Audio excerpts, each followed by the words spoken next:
Le bavardage des enfants.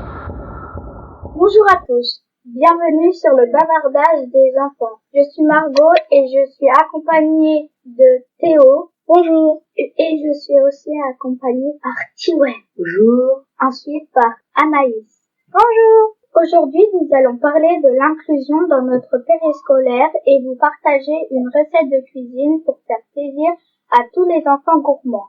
Je laisse la parole à mon équipe pour le premier sujet de l'émission. C'est quoi l'inclusion? Au début, on ne savait pas, donc avec l'aide de Julien, notre animateur, qui nous a aidé à préparer cette émission et en allant poser des questions aux autres animateurs et à Marie, la directrice du périscolaire, on a compris. L'inclusion, c'est une participation de tout le monde pour que chacun se sente bien et n'ait pas à devoir s'adapter ou changer qui il est.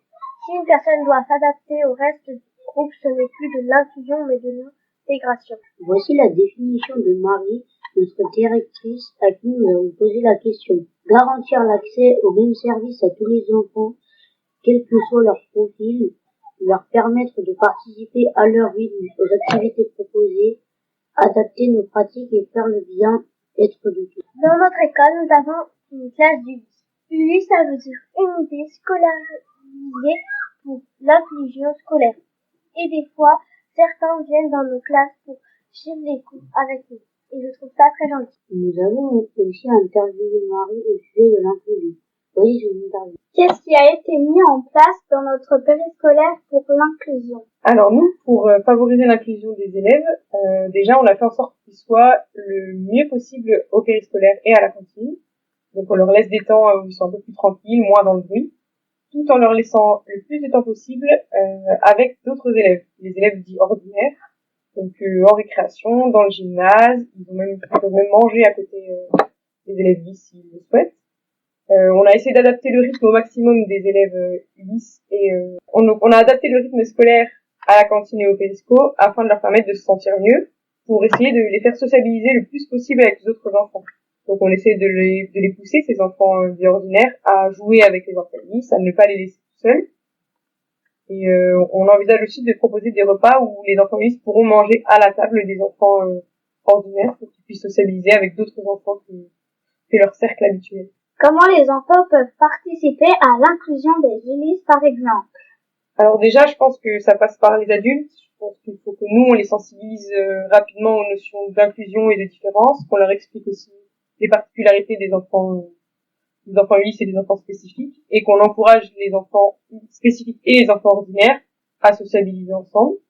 On peut mettre aussi en place des activités pour les pousser à jouer ensemble, donc des jeux coopératifs, des activités manuelles, où tout le monde peut participer, et donc c'est en demandant aux enfants ordinaires d'aider aussi les ULIS.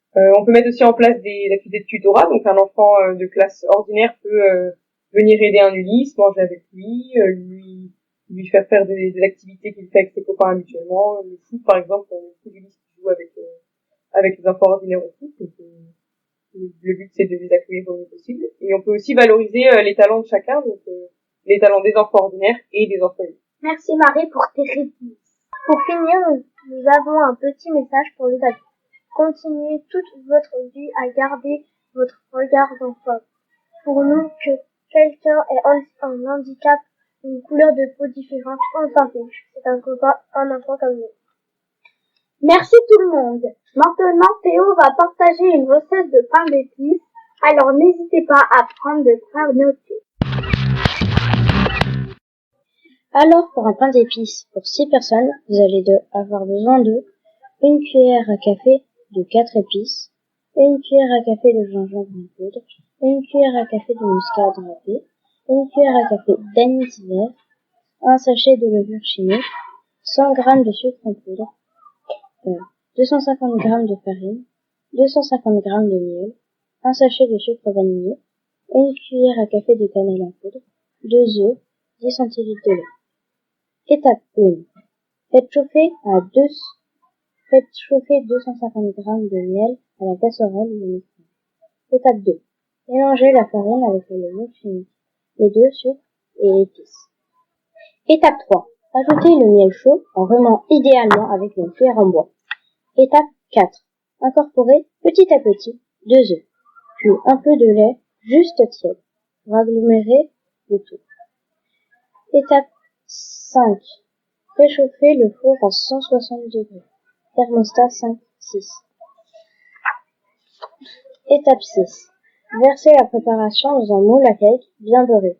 Utilisez une feuille de papier essuie-tout et farinée. Étape 7. Enfourner et laisser cuire pendant 1 heure à 1h15. Étape 8. Démouler le pain d'épices lorsqu'il a totalement refroidi. Attendez 24 heures au minimum avant de le déguster. Étape 9. Il se garde 1 semaine, enveloppé dans du papier d'aluminium. Bon appétit à tous! Merci Théo. Et voilà, c'est déjà fini. Merci de nous avoir écoutés et on vous souhaite un joyeux Noël et une bonne année. Au revoir. Au revoir. Bonne fête! Au revoir! LBDE, le bavardage